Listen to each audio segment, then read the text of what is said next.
You slept 8 hours last night, but you're still exhausted, and you have no idea why. Your body does something very specific to your sleep every time you drink, and most people have no idea it's happening. Here is what most people believe, that alcohol helps you sleep. And honestly, it makes complete sense if you do believe that, because you may have a glass of wine, you feel your body relax, your mind finally goes quiet, and you fall asleep faster. The evidence feels pretty clear. But what your body is actually doing while you sleep is almost the opposite of what you think is happening.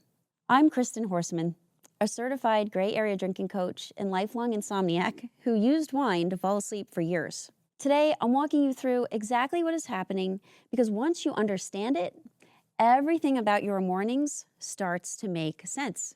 Before we start, I want to be upfront about something. I am not here to tell you to stop drinking.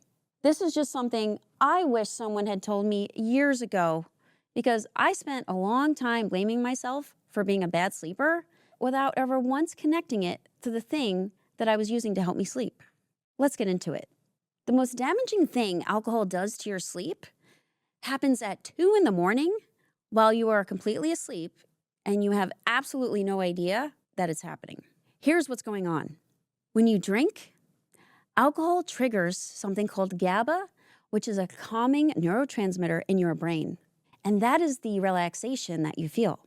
Your nervous system quiets, your thoughts slow down, and you drift off. That part is real. Alcohol genuinely does help you fall asleep faster. Your body metabolizes alcohol at roughly 1 standard drink per hour, though this does vary quite a bit from person to person. But when that last drink finally clears your system in the middle of the night, your nervous system does not quietly return to normal. It actually rebounds, and it rebounds hard. Your cortisol surges, your adrenaline spikes, your body triggers a full stress response while you are completely asleep. Cortisol is supposed to be at its lowest point during the night and rise slowly towards morning. But alcohol flips that. It spikes at exactly the wrong time. Your blood sugar drops because your liver has been processing alcohol instead of releasing glucose into your bloodstream. Your body responds to that drop by releasing even more cortisol and adrenaline to compensate. Picture this. It's 2 in the morning. You're technically asleep. Your house is quiet. But inside your body, your heart rate is ticking up. Your stress hormones are peaking, and your nervous system is running what is essentially a silent emergency response. You do not fully wake up, but you spend the rest of the night in sleep, so light that a sound across the house could pull you right out of it. I used to wake up sometimes feeling like electricity was running through my body. I was hot, restless, and completely unable to settle. I had no idea what was happening. I just thought that that's how I slept. That hot, wired, unsettled feeling, that's your nervous system in rebound. It's driven by at least 3 separate mechanisms happening at the same exact time. The cortisol spike, the blood sugar drop, and something called REM rebound, which I am going to explain in just a moment because it is the most important piece of all of this. I hear it from people all the time. I know the wine probably doesn't help, but it's the only way I can wind down. If that sounds like you, you're in the right place. Because what is happening inside your body while you sleep after that glass of wine is something most people never get told. Here is the thing that nobody tells you. Alcohol doesn't help you sleep. It sedates you. Now, those 2 things can feel very similar, but your body knows the difference even when you do not. And that difference is the entire reason you feel the way you do feel in the morning.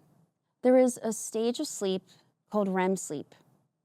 This is where the real restoration happens. Your brain consolidates memories, processes emotions, and does the deep cognitive repair that determines how you actually feel the next day.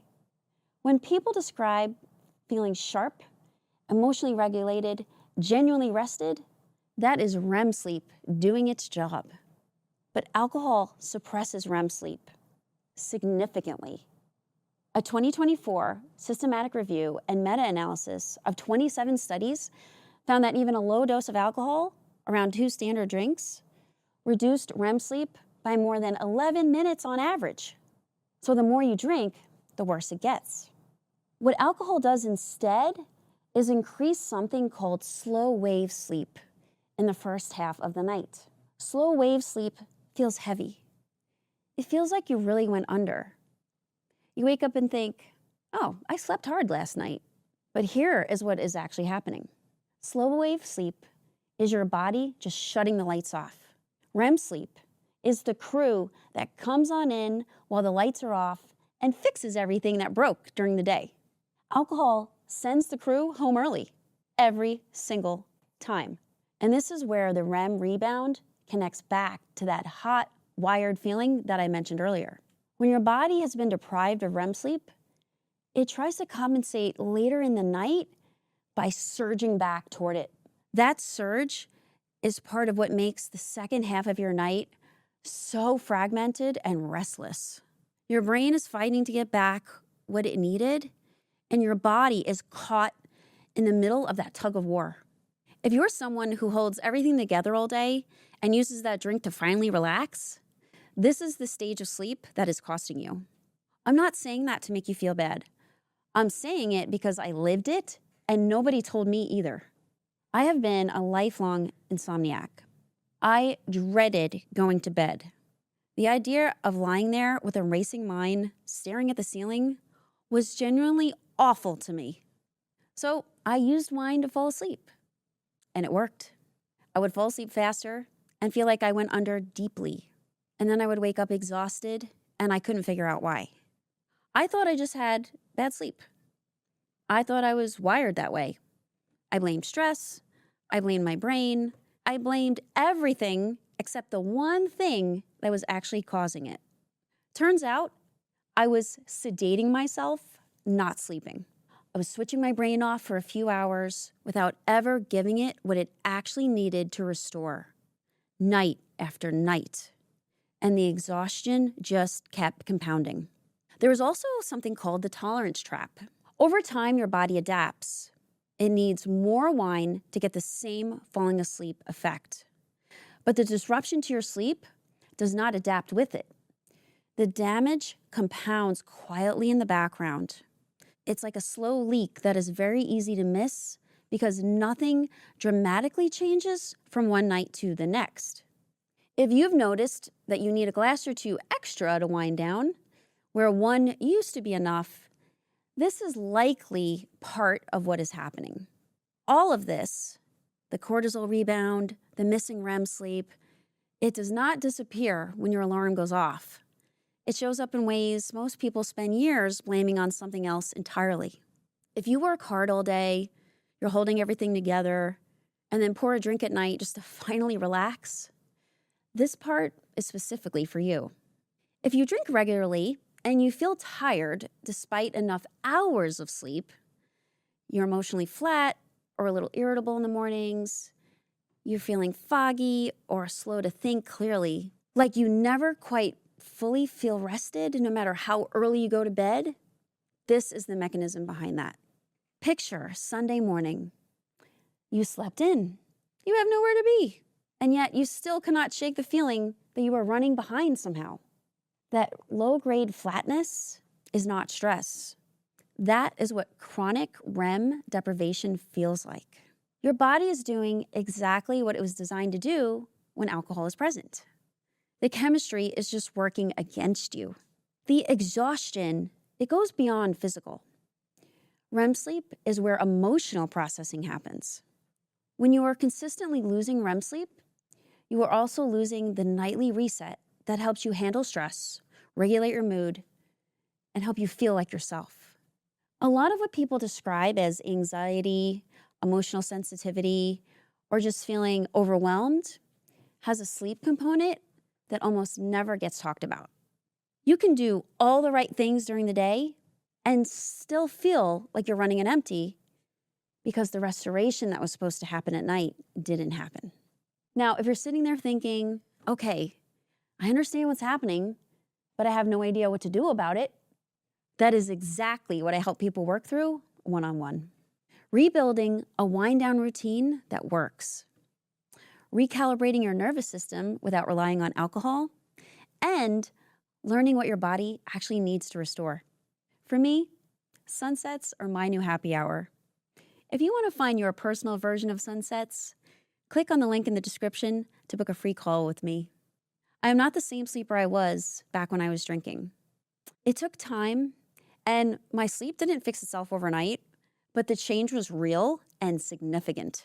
Understanding the mechanism was the first step. Once I understood what was actually happening, I stopped blaming myself and started understanding what my body actually needed. Now I want to leave you with something practical, because understanding what is happening is one thing, but having a tool to use tonight is another. This is called the 4-7-8 breath. It was popularized by Dr. Andrew Weil, a Harvard-trained medical doctor and the founder of the Arizona Center for Integrative Medicine. He calls it a natural tranquilizer for the nervous system. Its roots go back to ancient yogic and Buddhist breathing traditions. But he brought it into modern medicine and recommends it specifically for falling asleep and for settling back down if you wake up in the middle of the night. Dr. Weil says that by paying attention to your breath, you will rapidly change your state of consciousness, begin to relax, and slowly detach from ordinary awareness. That's exactly what we're going for. And here's how it works. And I want you to do it with me so that you can feel it right now. The ratio here is what matters. 4 counts in, 7 counts hold, 8 counts out.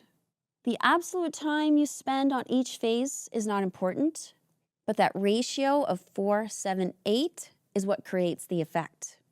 So if you need to go faster at first, that's completely fine.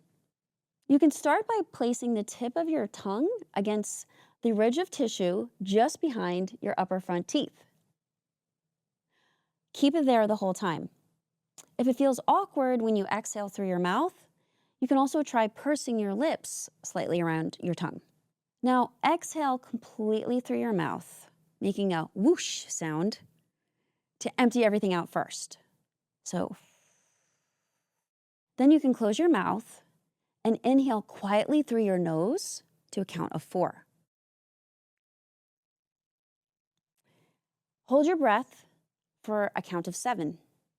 7, 6, 5, 4, 3, 2, 1. Then exhale completely through your mouth, making that whoosh sound again for a count of 8. 8, 7, 6, 5, 4, 3, 2, 1. That is 1 round. Ideally, you would want to do 3 more for a total of 4. If you want a deeper dive into the 4-7-8 breath technique, then go to the description below and click on the link where I have a whole separate video dedicated to that topic. So you always want to inhale quietly through your nose and exhale audibly through your mouth. The tip of your tongue will stay in position the whole time. So I suggest, why not try this tonight in bed? And then try it again tomorrow. Because guess what? It actually gets more powerful with repetition. If this video helped you, subscribe. There is a lot more of this coming. Thank you for taking this journey with me. And as always, I'm rooting for you.